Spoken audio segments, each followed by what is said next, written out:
Dites-moi que je rêve, Deco s'est envolé à Londres pour travailler sur le mercato. Oui, vous avez bien entendu. Si vous revenez un an en arrière lors du mercato d'été passé, je vous disais quelque chose de similaire en intro concernant Deco, mais sauf que la fin de la phrase, c'était pas pour aller travailler sur le mercato, mais pour aller en vacances. Vous vous rappelez ou pas les anciens de la chaîne? Je vous avais fait une intro en vous disant Deco a été vu au Portugal, sur les plages du Portugal en vacances pendant la période de mercato. Et malgré ça, j'essayais quand même d'avoir du recul en vous disant que peut-être que le club lui a fait savoir qu'on n'avait pas les moyens. Vas-y, va bronzer au bord de la plage, tranquille. De toute façon, tu auras pas de boulot, même si c'était lunaire. Pendant que nous, on a besoin de se renforcer, lui, il bronzait sur les plages du Portugal. Là, c'est autre chose. On a des communiqués disant que Deco a été aperçu en train de s'envoler pour Londres pour travailler sur le mercato.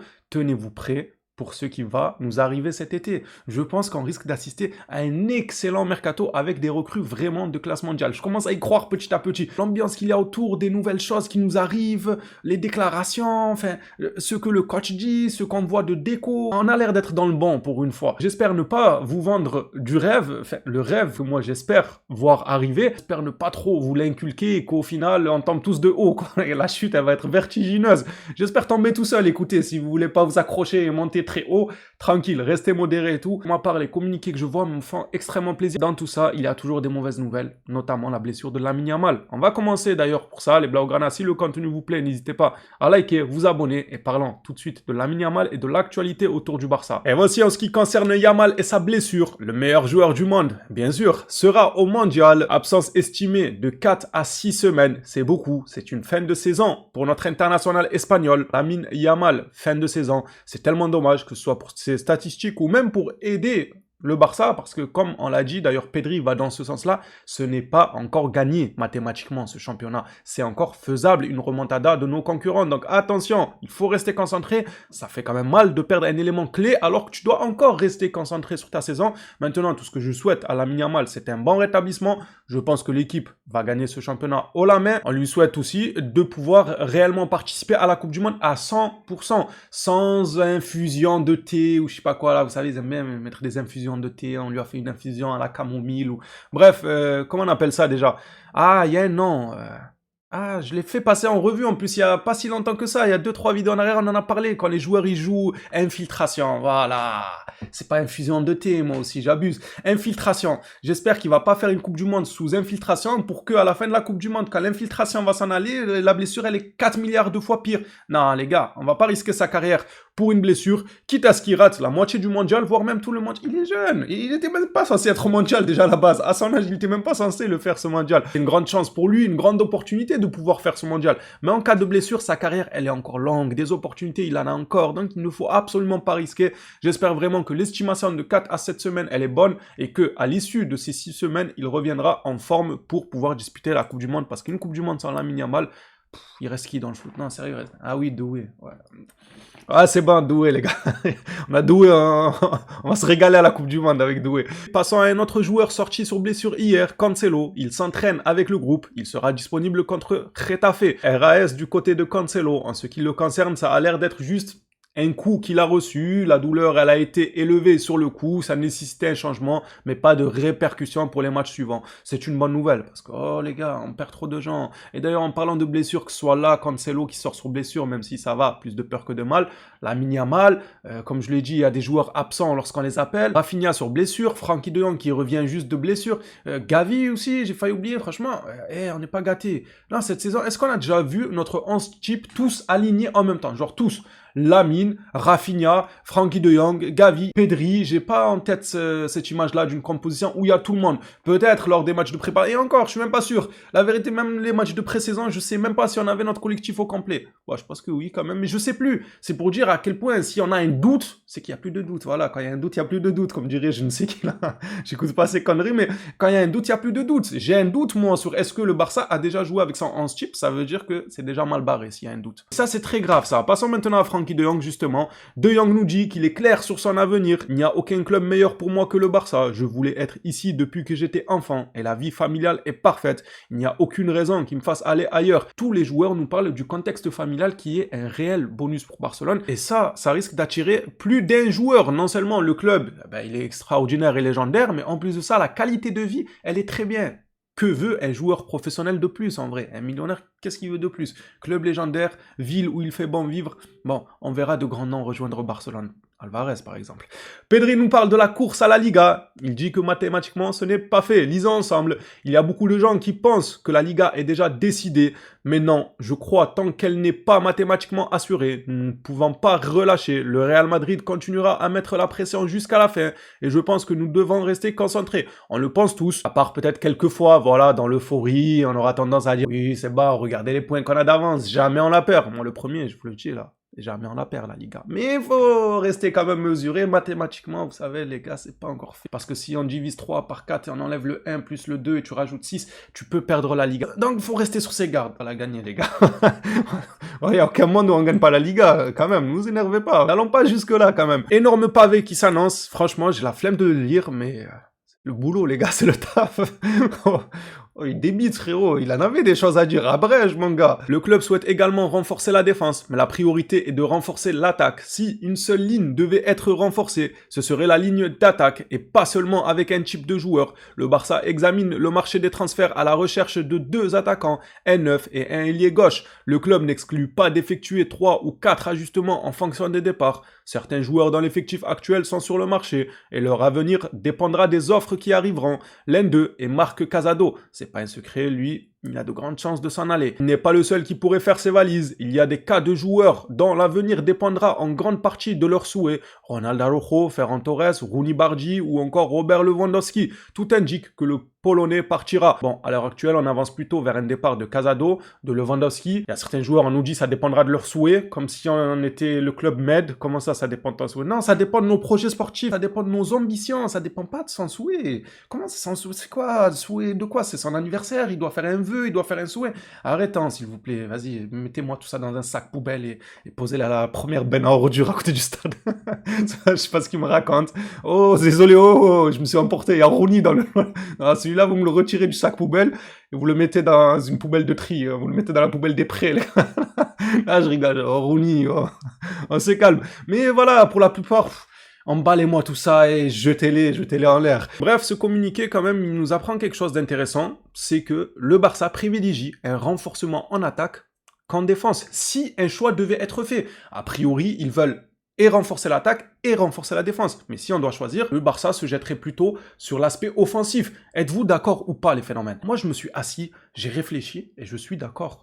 Oui, totalement. Si on avait un seul choix à faire, est-ce qu'on s'arme offensivement ou défensivement? Je vais m'armer offensivement. Déjà de 1, parce que la meilleure défense, c'est l'attaque. De 2, notre jeu, malheureusement, fera que peu importe le défenseur que tu auras, tu pourras être pris dans ton dos à de nombreuses reprises lors d'un match. Là où... Et ta recette gagnante, c'est les buts. C'est offensivement parlant que tout se joue. Hansi Flick, depuis qu'il est arrivé, il a clairement fait comprendre que la défense, c'est secondaire, que c'est devant que ça doit se passer. Le pressing doit être bien exécuté par l'attaquant lui-même en premier lieu avant même de me parler de la défense.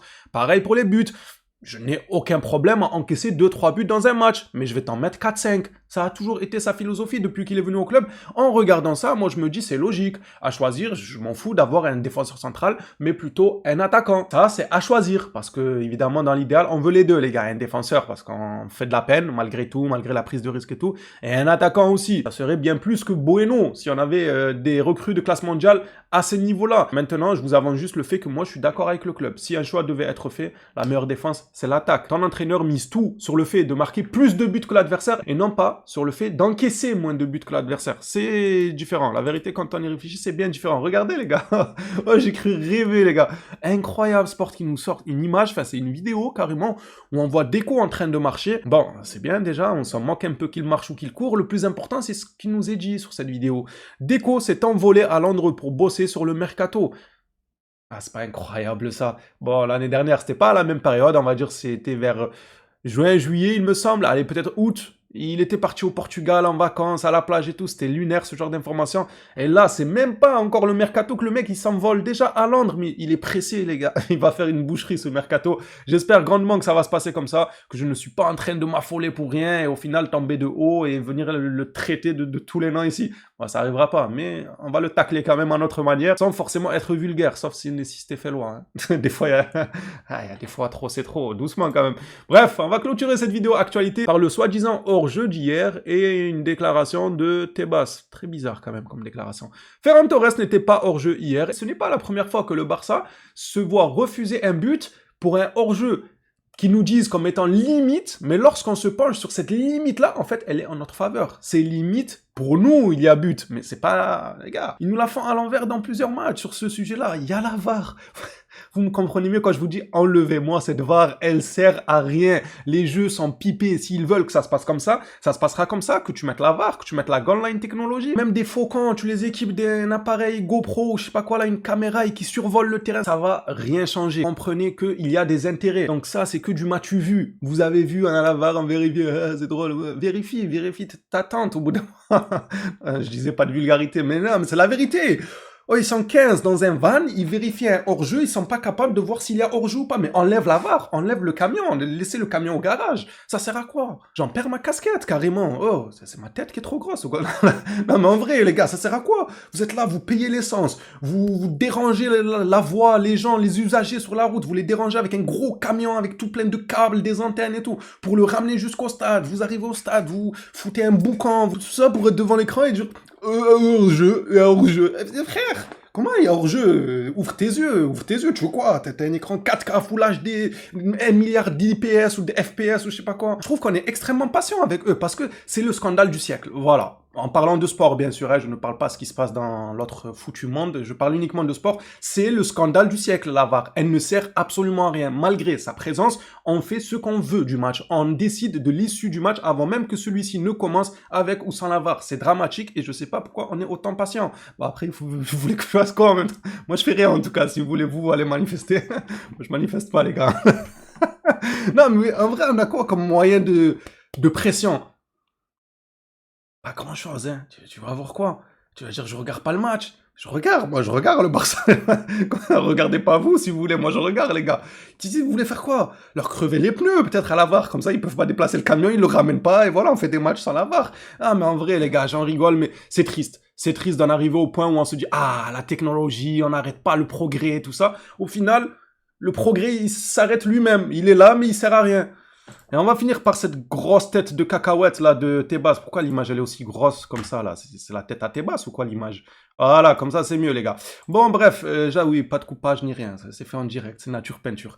Javier Tebas, président de la Liga de football professionnel en Espagne, c'est fou quand même, il est président de football professionnel. Hein, parce que pour moi il a les qualités pour être président de football amateur, à la limite. Mais c'est pas grave, c'est juste quelques mots qui changent.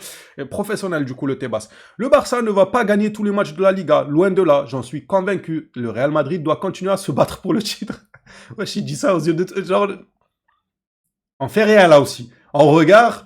Tu veux faire quoi? Non, mais c'est ça le problème. Vous voulez faire quoi au bout d'un moment? S'il y en a qui ont des idées, je suis ouvert aux idées, les gars. Qu'est-ce qu'on pourrait faire d'un président qui se dit ouvertement fan du Real Madrid comme ça et qui fait des déclarations dans ce sens? En vrai, les gars, je suis pas bête. Enfin, j'estime ne pas être bête. Je peux accorder le bon soupçon, il dit ça, pour que le championnat soit encore alléchant cette fin de saison, pour dire qu'il y a toujours espoir, que le Barça ne va pas forcément gagner tous ses matchs, donc le Real, ne vous inquiétez pas, continuez à être accroché. Mais... connaissant le personnage, on a du mal à être docile, à lui trouver, comme j'ai dit, un semblant de bon soupçon. On a du mal, parce que le personnage, il est très spécial, sa tête de vampire, là. Oh, il dort jamais. Vous avez vu les poches qu'il a sous les yeux? Ça se voit, le mec, il réfléchit tout le temps à la défaite du Barça. Au lieu de dormir la nuit, il y a sa femme, là, elle attend au lit. Lui, il est comme ça, devant un tableau, il prend des notes. Est-ce que le Barça pourrait tomber? Il réfléchit qu'à ça. Vous avez les poches qu'il a, on dirait un vampire. Il a peur du soleil, il ne se montre pas au soleil. D'ailleurs, toutes ces déclarations, c'est la nuit. C'est bizarre, non? En vrai, les gars, je préfère en rire parce que il n'y a rien d'autre à faire. Je vais pas pleurer.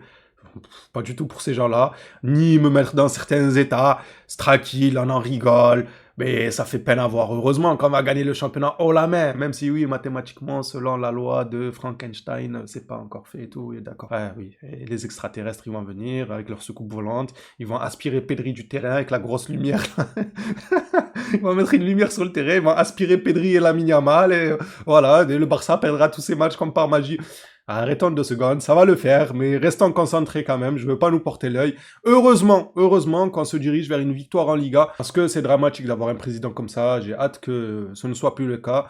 Et espérant que celui qui vient après lui sera meilleur. Les phénomènes, ce sera tout pour cette vidéo actualité. Hâte de vous lire dans l'espace commentaire. Le débat continue dans l'espace commentaire surtout. Merci à tous ceux qui participent. On s'attrape à la prochaine sur le Barça. D'ici là, prenez soin de vous les phénomènes.